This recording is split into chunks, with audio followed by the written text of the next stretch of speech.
Oi, pessoal, tudo bem?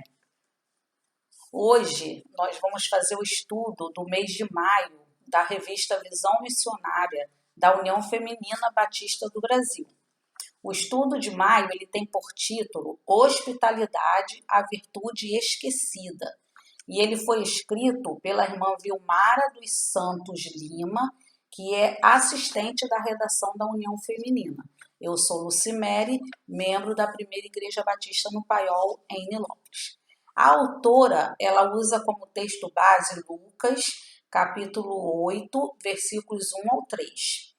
E aconteceu depois disso que andava de cidade em cidade e de aldeia em aldeia, pregando e anunciando o evangelho do reino de Deus. E os 12 iam com ele, e algumas mulheres que haviam sido curadas de espíritos malignos e de enfermidades. Maria, chamada Madalena, da qual saíra 7 demônios, e Joana, mulher de Cusa, procurador de Herodes, e Susana, e muitas outras que o serviam com seus bens. Então, o texto bíblico escolhido pela irmã que escreveu o estudo fala sobre as pessoas que andavam com Jesus e o ajudavam, né, em todas as suas atividades. E a autora ela nos propõe uma questão: o que é hospitalidade para você? Nós temos que pensar no que é hospitalidade, o que nós entendemos como hospitalidade. Talvez para cada um de nós, hospitalidade pode ser de formas diferentes designada. Hospitalidade é aquele que é hospitaleiro, aquele que recebe as pessoas na sua casa, é aquele que ajuda aquela pessoa que está precisando de uma guarita, de um auxílio. E a autora ela fala sobre a hospitalidade no dicionário. De acordo com o dicionário, hospitalidade é o ato de hospedar, acolhida de hóspedes, recepção ou tratamento afável. No Novo Testamento, hospitalidade, no grego, que significa amor ao estranho, diz respeito à cordialidade, à simpatia demonstrada a estranhos, à prontidão para receber em casa. Então, a autora ela nos dá a designação da hospitalidade no dicionário e também no Novo Testamento.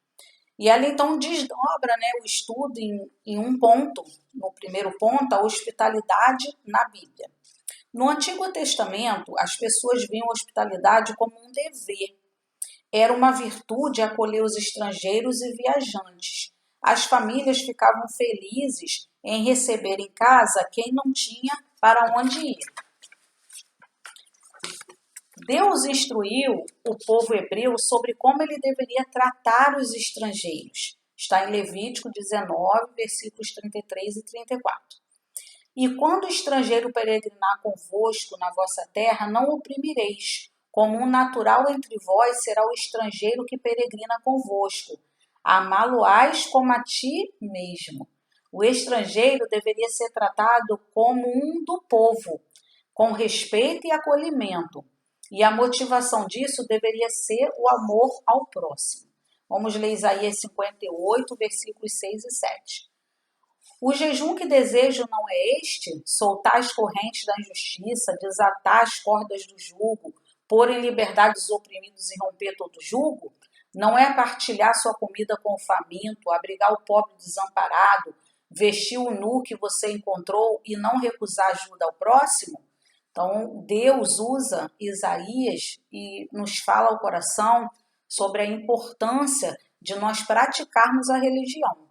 Deus aqui ele não descarta a importância do jejum, mas ele nos orienta que mais do que nós termos uma postura religiosa de algumas práticas, não é, religiosas como o jejum, mais do que isso, nós devemos ter uma vida que realmente represente essa religiosidade. Na verdade, o jejum é importante? Sim, mas nós podemos perceber que tão importante quanto é viver, tirar, né, as correntes da injustiça, as cordas do jugo, ajudar o faminto, abrigar o pobre, ser hospitaleiro.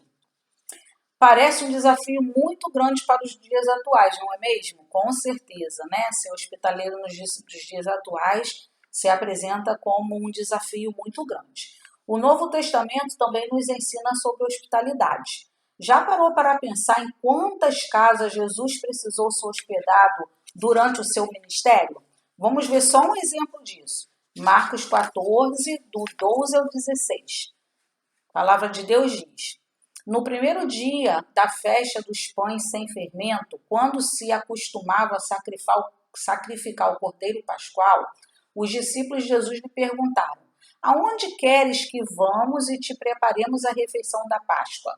Então ele enviou 2 de seus discípulos, dizendo-lhes: entrem na cidade, um homem carregando um pote de água virá ao encontro de vocês. Sigam-no e digam ao dono da casa em que ele entrar. O mestre pergunta: aonde é o salão de hóspede no qual poderei comer a Páscoa com meus discípulos? Ele lhes mostrará uma ampla sala no andar superior, mobiliada e pronta. Façam ali os preparativos para nós. Os discípulos se retiraram, entraram na cidade e encontraram tudo como Jesus lhes tinha dito e prepararam a Páscoa.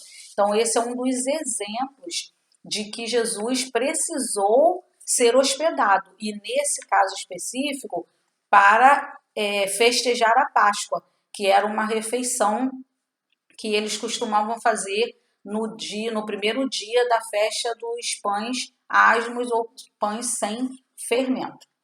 O apóstolo Pedro, em sua primeira epístola, ordena: sejam mutuamente hospitaleiros sem reclamação. 1 Pedro 4, 9. A motivação da hospitalidade é o amor ao próximo. O escritor de Hebreus também nos aconselha a não nos esquecermos da hospitalidade. Vamos ver Hebreus 13, 2. Diz assim: não se esqueçam da hospitalidade. Foi praticando-a que, sem o saber, alguns acolheram anjos. E nós vemos que Abraão foi uma dessas pessoas, né? Que, por ser hospitaleiro, acolheu anjos. O ponto 2 da lição fala sobre o que impede a hospitalidade. Então, nós já vimos a importância da hospitalidade, tanto no Antigo Testamento como no Novo Testamento, e na pessoa do Senhor Jesus. E agora nós vamos pensar o que impede que nós sejamos hospitaleiros, o que impede a hospitalidade. Se a hospitalidade é um ensinamento bíblico, por que nós somos tão relutantes em colocar em prática? Vamos ver. O primeiro motivo é a falta de fé. Não temos fé nas promessas de que Ele vai suprir nossas necessidades e nos proteger. Não é por medo que deixamos de receber as pessoas em casa? Medo de dividir o que é nosso e acabar nos faltando. Medo de ser roubados, machucados e etc. Realmente, podemos ver que a falta de fé, ela pode sim nos levar a não sermos hospitaleiros, de não acreditarmos que Deus vai multiplicar o nosso pouco e nós poderemos dividi-lo com alguém que não vai nos faltar. E muitas vezes também o medo de dividir o que é nosso, de receber uma pessoa em casa, de compartilhar, né, a nossa privacidade, de sermos roubados. Isso tudo nos impede, sim, de sermos hospitaleiros. Contudo, né, devemos confiar na palavra de Deus que diz: nunca o deixarei, nunca o abandonarei. Podemos, pois, dizer com confiança: o Senhor é o meu ajudador, não temerei. O que nos podem fazer os homens? Esse texto está em Hebreus 13, 5 e 6. Outro motivo é o pecado do egoísmo.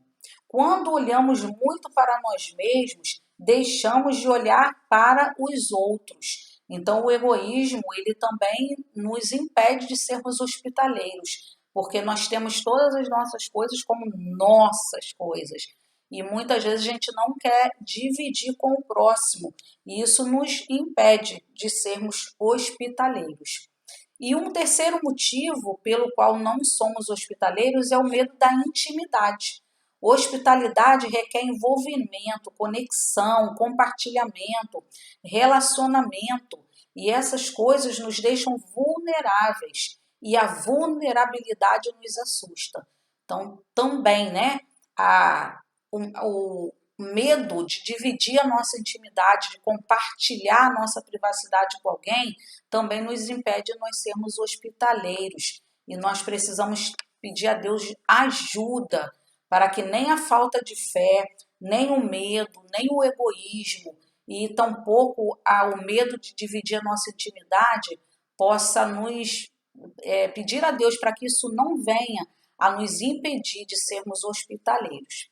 O ponto 3 da lição fala sobre o evangelho e as chaves da casa. A hospitalidade pode salvar uma vida. Realmente, né? A hospitalidade pode salvar uma vida.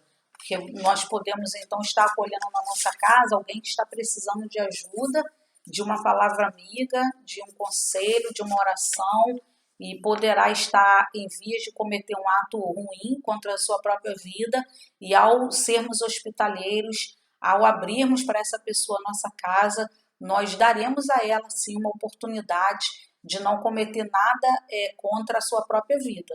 Ao entregar o evangelho a alguém, nós precisamos estar dispostos também a entregar-lhe a chave das nossas casas, que não são nossas, mas uma dádiva de Deus usada para o avanço do reino. Há muitos de nossos irmãos na igreja, e gente fora dela também, que não tem ninguém, que são sozinhos. Nós podemos ser as pessoas por meio de quem Deus cumpre a promessa de fazer com que o solitário viva em família. Vamos ver? Salmo 68, versículo 6, diz assim: Deus dá um lar aos solitários, liberta os presos para a prosperidade, mas os rebeldes vivem em terra árida. Então, a parte A do versículo diz: Deus dá um lar aos solitários. E esse lar que Deus dá não somente é a igreja, né, o templo físico, como a sua própria família espiritual, como as nossas casas também, né? A nossa vida pode ser compartilhada com pessoas através da hospitalidade e fará com que essas pessoas possam se tornar, então, participantes da família de Deus quando elas reconhecem a Jesus como Salvador através da mensagem que nós pregamos. A motivação para a hospitalidade é o amor. Primeiro, o amor de Deus para conosco. Ele nos fez seus filhos. João 1,12 diz assim: Contudo, aos que o receberam e aos que creram em seu nome, deu-lhes o direito de se tornarem filhos de Deus. Ele nos recebeu na sua família e na sua casa quando não merecíamos sequer se dirigir a ele. Segundo, o amor deve ter uns para com os outros. Devemos ter um para com os outros. Somente quando amarmos as pessoas com o amor de Deus é que seremos capazes de abrir nossos corações e nossos lares e os receber no seio da nossa família. Na verdade, a hospitalidade, ela vai muito além de nós abrirmos a nossa casa. Muitas vezes, pelos dias ruins que vivemos, pelo contexto perigoso que nós vivemos, nós não abrimos a nossa casa para as pessoas, mas nós abrimos o nosso coração. E ser hospitaleiro também é abrir o coração, porque muitas vezes nós abrimos até a nossa casa, mas nós não abrimos o nosso coração. Então, talvez o peso não vai ser tão precioso para a vida daquela pessoa, se você abrir somente a sua casa e não abrir o seu coração. Mas muitos de nós abrimos o nosso coração e hospedamos as pessoas dentro do nosso coração. E isso faz com que elas se sintam muito mais acolhidas, muito mais amadas, muito mais tendo as suas necessidades satisfeitas do que tão somente abrirmos a nossa casa. Então, que Deus nos ajude, né, a abrir os nossos corações, que sejamos hospitaleiros também e principalmente com os nossos corações. Que o Senhor nos ensine a hospitalidade simples, a fim de que o seu nome seja glorificado. Que nós venhamos, irmãos e irmãs, a pensar sobre isso. A hospitalidade é uma virtude que está esquecida?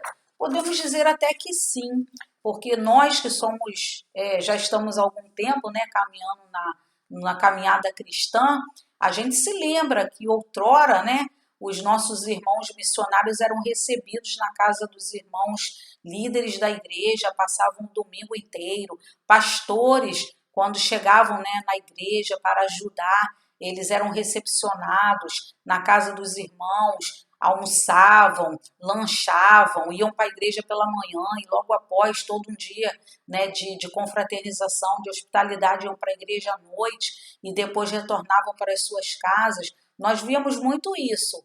Hoje nem tanto mais. Mas uma coisa eu tenho certeza, o nosso coração ele continua hospitaleiro.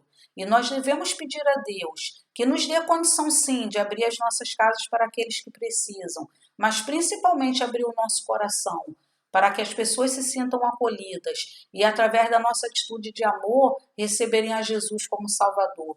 E nós vamos encerrar o nosso estudo com a oração do Salmo 84, versículos 1 a 4, que diz assim: Como é agradável o lugar da tua habitação, Senhor dos exércitos. A minha alma anela e até desfalece pelos atos do Senhor. O meu coração e o meu corpo cantam de alegria ao Deus vivo. Até o pardal achou um lar e a andorinha um ninho para si, para abrigar os seus filhotes, um lugar perto do teu altar, ó Senhor dos exércitos, Rei meu e meu Deus. Como são felizes os que habitam em tua casa, louvam-te sem cessar. Que essa seja a nossa oração, que o nosso coração seja um caminho para que as pessoas encontrem o verdadeiro lar, que são os atos do Senhor, que é estar ao lado de Deus, que é ter a vida eterna, encontrados somente na aceitação de Cristo, o Senhor. Que Deus nos abençoe.